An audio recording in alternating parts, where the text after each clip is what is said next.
Are there any questions for any of our speakers? Oh, yes, I have a Professor. question for Judge Prudenti. I was very impressed with your admiration, with your pride for Justice Scalia. I was wondering if you felt anything similar when Justice O'Connor was nominated. Yes, I did. I absolutely did. I remember, when maybe I should stand up and thank you. I have to tell you, I did feel very, very similar pride, and let me tell you why. At the time, and as a young woman in the law, you felt very disenfranchised. I'll tell you a brief story that I think everyone here would appreciate. I remember my first job out of law school, and I have to remember I went to law school in Europe. I spent some time, a semester at Oxford, Edinburgh, and ended up in Aberdeen in the northeast of Scotland. So when I came back, I had a hard time getting a job. I'll be very honest with you. I didn't think I would come back. I thought I would be an international lawyer, but as a typical Italian, I came very homesick and I missed my family. So I did come home. But with Justice O'Connor, the feeling was, in that time in Suffolk County, there had never been a woman elected to countywide office and to judicial office, nor had there ever been a woman elected in the 10th Judicial District, which is Nassau, Suffolk County, never been a woman elected to the Supreme Court. So I remember having this discussion with my father before she was elected, where he was, he was one of those great people who could give you great inspiration. You could be the next surrogate. Oh yeah, Dad, there's never been a woman elected to anything here in Suffolk County. You could do this, you could do that. But what the positions that Justice Scalia rose to and Justice O'Connor rose to, I think encouraged more people and more individuals from all different walks of life than we can ever imagine. And the answer, Professor, to your question is yes, absolutely. Another watershed moment in my career.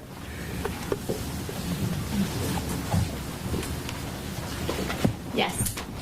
Professor Segal, the problem I've always had with these sort of simplified attitudinal models of the court is that they are one-dimensional. When we study Congress, for example, we don't do that. When you assign sort of ideology scores in Congress, political science do this, they use a two-dimensional model because it's not possible to capture the sort of patterns of their voting on just one dimension.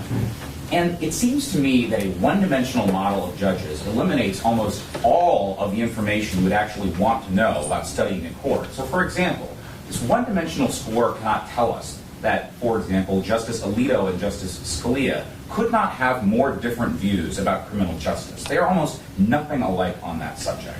This kind of one-dimensional model can't tell us that Justice Kagan and Justice Ginsburg, two liberals, both appointed by Democrats, have almost nothing in common when it comes to statutory interpretation, where Justice Kagan and Justice Scalia have way more in common than either of them do with Justice Ginsburg or Justice Breyer. They can't tell us that Justice Scalia and Justice Thomas on administrative law, a rather important subject, have completely divergent views.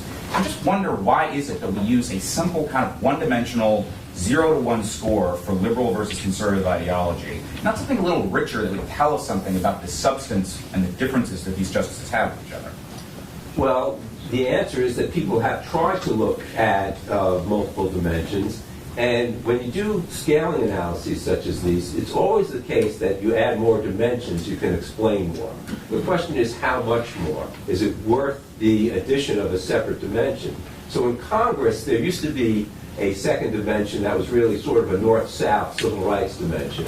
But over time, that has disappeared because the anti-civil rights position is now in line with the conservatives. It used to be the Democrats who were anti-civil rights. Now it's more often than not the Republicans. So it's always, you can always explain more. It's a question of how much more. And the people who have done these analyses find that there's, very, very little that's added to the Supreme Court by putting a second dimension in. So you wouldn't do it just because, Kagan and Ginsburg differ on this. It would have to be a consistent thing across many justices. Interesting. Thanks. You're welcome. Excuse me. Would you please be kind and elaborate for a minute on the statement that it was not Justice Thomas that followed Justice Scalia, but the reverse. Would you elaborate on that Sure. for a moment, please? Yes. Justice Thomas is a much stronger originalist than Justice Scalia. And Scalia started pushing originalism more after Thomas came on the court.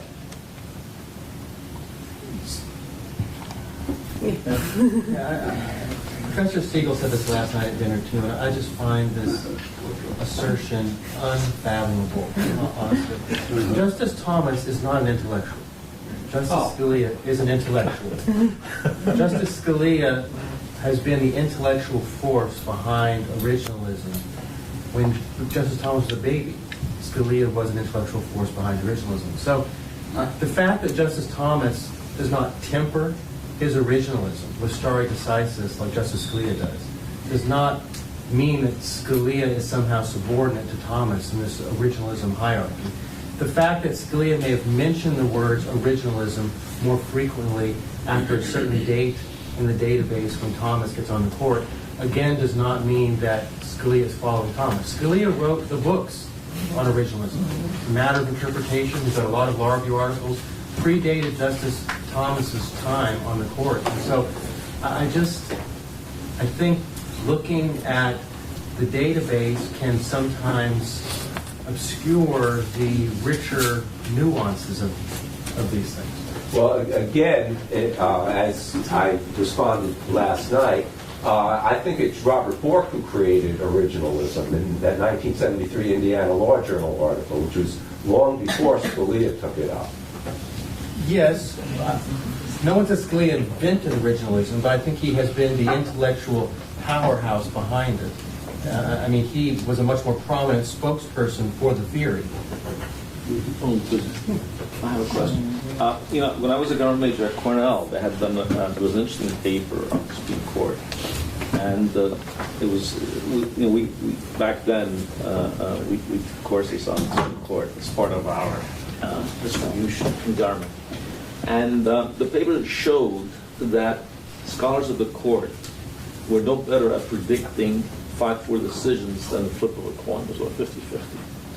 Then they had psychologists looking at their value scale, and their predictability went up to like 75%, which is sort of like ideology, I guess, because it studies the core values, because we all pick and choose them. At the end, whatever we do is a reflection of our upbringing, whether we like it or not. We're programmed a certain way. Even if we want to be objective, but that objectivity comes from our upbringing in many ways. And even Supreme Court, that's so many decisions that they can pretty much pick what they want. And I'm wondering if that's the same thing, really, this ideology versus the psychological profiling of the individual, how non-lawyers could predict better than lawyers which way they're going to go. And in those days, of course, there were a lot of 5-4 decisions, and maybe they weren't as polarized as now, I don't know. Well, a former co-author of mine issued a challenge to law professors about predicting Supreme Court decisions in the coming term.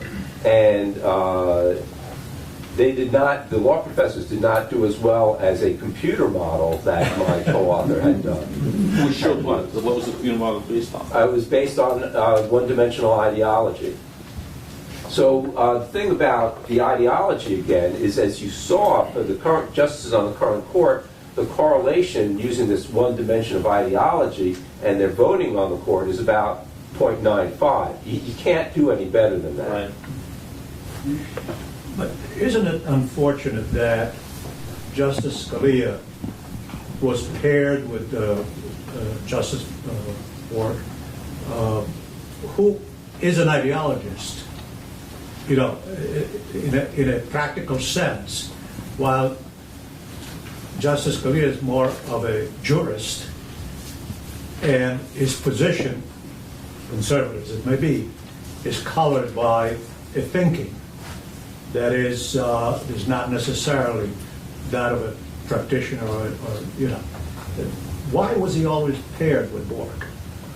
I don't know. I haven't paired him before. No, you haven't, but society has. Well, because he was President Reagan. yeah. So after Bork was rejected, it was Scalia and Rehnquist who got the next two nominations. So chronologically, they were together. They were both very conservative, and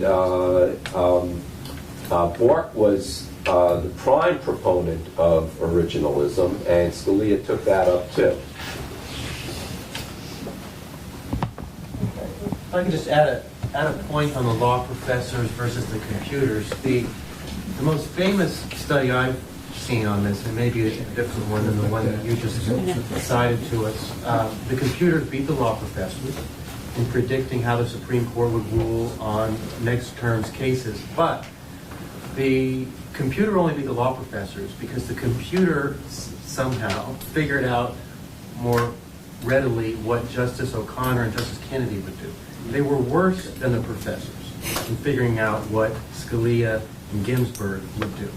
And that's because when you just look at ideology and you don't look at the nuance of what the text says, for example, I think you can be very easily misled on what someone who has principles, jurisprudential principles, will do when they get a case, as opposed to someone who doesn't really have a set of objective principles and therefore is left to just do whatever seems right in that particular case. Scalia had principles, and I can tell you firsthand as one of his former law clerks, there were plenty of times when he said to me, Brian, I never thought I would be voting this way, but I have to vote this way because the text of the statute says this, and our hands are tied.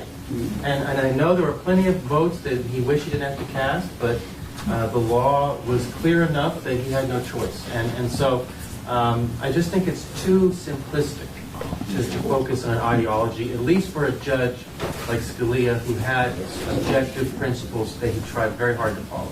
Certainly, we could point to, say, the flag burning cases or the Confrontation Clause cases as circumstances where Scalia did not vote consistently with his ideology. But overwhelmingly, he did. I mean, those few cases don't counteract the large majority of his votes that were consistent with it. And if I may point out examples where it did not go along with the text, the 11th Amendment cases, where he would apply sovereign immunity to suits by a citizen of the state against the citizen's own state, when the 11th Amendment explicitly talks about citizens of one state not being allowed to sue other states. And it's only if you think you can understand text without context.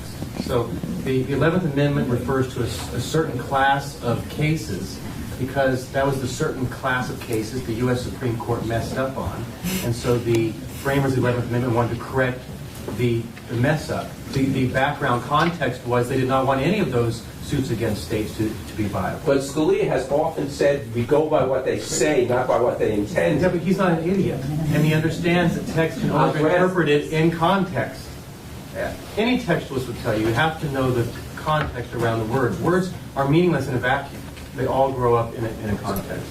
So in his recent book, I don't want to take up all the time, but in his recent book, in espousing textualism, he said that if a statute said that no vehicle may enter a park, that includes an ambulance that needs to go in that would be prohibited to save somebody's life. Because the text of the statute prohibits vehicles from entering a park. Yes, but the justice believed you had to look at, say, a dictionary around the time to understand what those words mean. You can't just know the meaning of the words in a vacuum. The context matters. And so, there might be a different situation. What about a lawnmower that the city wanted to use to mow the lawn in the park? I mean, are you going to say that that's excluded as well? We have to look at the context of the situation. And so I just think it's too easy to say that he was inconsistent for looking beyond the words when he wanted to understand what those words meant at the time that they were put in there. I think it's too easy. Okay, I think there's also one question in the back, too, before. Yes? My question has to do with punishment and the death penalty. Having participated in the last death penalty case in New York State, which we won the penalty phase, I was wondering what Justice Scalia thought about the death penalty, and in particular, as to certain states, i.e. Texas, in which a lot of people are executed or accused of crimes. And in terms of the appellate review, did he think it went on too long? Was there too much time involved? Or did he think that it required a careful review? Judging. Well, I know one of the articles that I read, and one of the things that Justice Scalia basically found that capital punishment was around at the time of the Constitution, and that if people were going to take away the rights of the states or the federal government to execute people, they must do it by constitutional amendment. Now, there have been cases, and just recent cases out of the Supreme Court, dealing with the lethal injection question, et cetera, and the United States, the federal government still can, in federal court, the jury has the right to decide death penalty. We had a case in the Eastern District of New York before Judge Garuthis, who's an Eastern District federal judge, lives out in Queens. And in his case, it was a New York City police officer who was part of a federal task force who was shot and killed in the line of duty. And instead of the state courts in New York taking the case, the federal government, the U.S. Attorney's Office, took the case because they knew that a federal jury sitting in Brooklyn could give the death penalty. And one of the things, I as a sitting judge really can't tell you my view on the death penalty, but our highest court, the state of New York, declared that our state's death penalty law was unconstitutional because of the fact that if the jury didn't give death, then it would still be up to the judge to give life, et cetera. So the Court of Appeals, in a very well-reasoned opinion, said our law was unconstitutional. And our state legislature, the Senate and the Assembly of the State of New York, has not seen fit to reintroduce new death penalty legislation in the state of New York. And there's probably I would think that Governor Andrew Cuomo would take pretty much the same position as his dad, Mario Cuomo, who was my professor. Mario Cuomo was my professor at St. John's University School of Law. And he, for moral reasons, felt that the death penalty was unconstitutional. And he said something, I remember him saying something one time when he was governor, that he thought that if you had sentenced somebody to life imprisonment without the opportunity of any type of parole, that would be a harsher sentence than having a lethal injection. And as a sitting judge in the criminal term of the Supreme Court, our former chief judge, Judith Kay, had a requirement that sitting judges have to visit a prison every 4 years, judges in the criminal term. So I have happened to visit prisons. And I think personally, if someone told me I was going to be in a maximum security prison in the state of New York for the rest of my life, I think I'd rather have taken a lethal injection. I mean that personally, instead of living that life and knowing I'll never get out of here except in a box. So the death penalty, we still have it, and I think Justice, maybe one of his, Brian could even comment on that. That what I read was he said, if you're going to do it, you do it by change an amendment to the Constitution. One judge, I think it was Alito, recently said, what's wrong with, if you can't get the drugs to do a lethal injection, bring back the firing squad. And people were like aghast. And he said, hey, it's constitutional, it's quick, it's efficient, and one guy in that firing squad doesn't have a round in the chamber. So who knows whose shot actually killed him? So I mean, there's a whole death penalty thing, but I think Brian, am I right on that? Yeah. Judges. If I could just add one, or maybe two thoughts on this. So Scalia's view was there was no doubt that the Constitution allowed for the death penalty. And we don't even have to go to the history, we can just look at the text of the Constitution. The text says you can't deprive someone of life without due process. That means if you give them due process, you can take away their life. So the death penalty is in the Constitution. And so he thought it was clearly constitutional, and he did not think that death was different.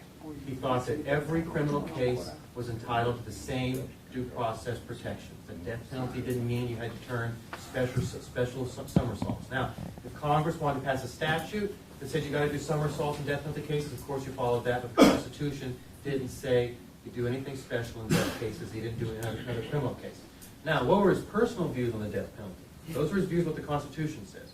What are his personal views? Those are much more complicated because he's a devout Catholic. And the Pope in recent years has not liked the death penalty very much.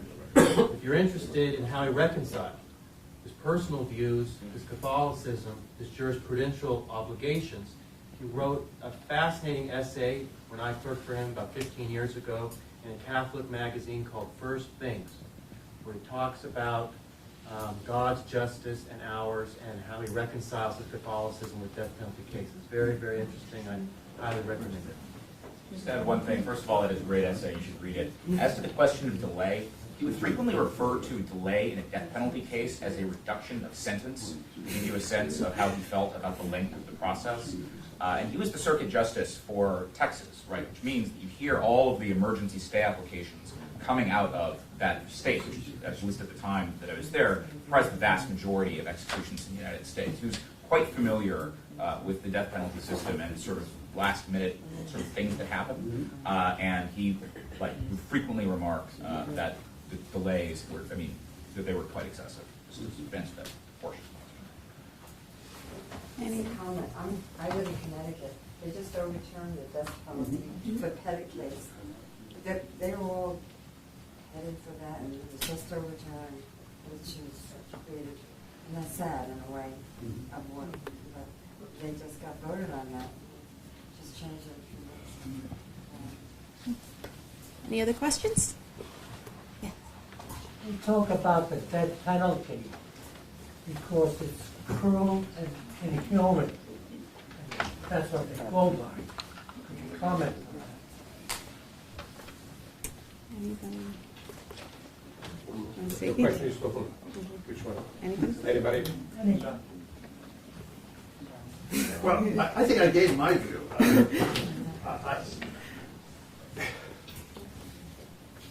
I had, my godmother was murdered in Queens Village by I was 15 at the time my aunt was murdered within a block of a Lady of Lourdes church in Queens Village.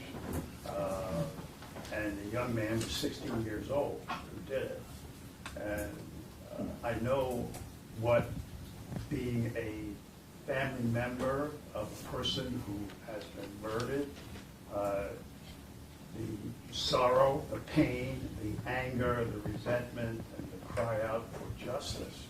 And so often in criminal law, we think very much of the rights of the accused and the rights of the convicted. And the appellate division, the second department, which Judge Prudenti was the boss, the presiding judge, they talked about a case, People versus Notti, I think it was, about the 4 things that go into sentencing, about rehabilitation, punishment, deterrence, society knowing that someone has done something wrong, and the personal characteristics of the convicted person and the chance of redemption. Well, as I think people have said, Scalia as a Catholic, Mario Cuomo as a Catholic, a governor of this great state, felt morally the state had never had the right to, the state should not take the life of anyone. So the fact, I think sometimes, as I said before, it's quick. It's quick. I mean, many of us here have been, have gone on to surgery, gone on to anesthesia, and you just count from 1,000 back or 10 back, and by the time you're at 7, you're out of it. So, as far as cruel and inhuman, I don't know. That's a decision that courts have looked at. I mean, I think Justice Alito just recently wrote on it. But I can say as a sitting judge, as a judge who does sit on 8 felonies, and which would have been capital offenses possibly. Personally, I'm very satisfied with the status of our law in the state of New York. So that's all I can say about that. I don't know if anyone else wants to address it. You know, the judge. Unless there is a quick. Can I ask one more question before we go? Okay. I just want to ask the question. Just- I cannot let this pass, so I just want to ask this question. So you said in your presentation that if the government stopped forcing people to pay union dues, it would be the end of unions. It would hurt them enormously. Just hurt them. Okay. Yeah, I may have. Because I just wanted to overspoken. clarify that there are in fact half of the states in this Yes, country where that yes. is not in fact required. But by it the would government. have In a- fact, unions still exist in those states. Right, but they are much weaker than. But they're still around. All right. Okay, let's give an applause to our speakers because this is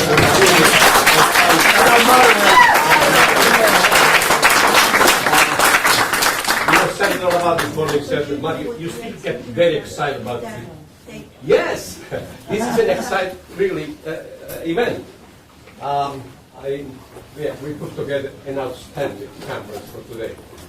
This is just the beginning. There are 2 more sessions later on. The first session in the afternoon will be with the law clerk of Judge Scalia. And then we are going to have from Italy, judges from Italy who are going to add Italian perspective. We are, just to the speakers, we are recording this conference. And so we need your permission, and please afterwards, to have your permission, you must sign it. If you don't want us to record your talk, then let us know, please, and we'll not do it. But you must release for us a written statement that it's okay. Maybe you want to clarify that it will be also on YouTube. It's also on YouTube. Very good. Great job on the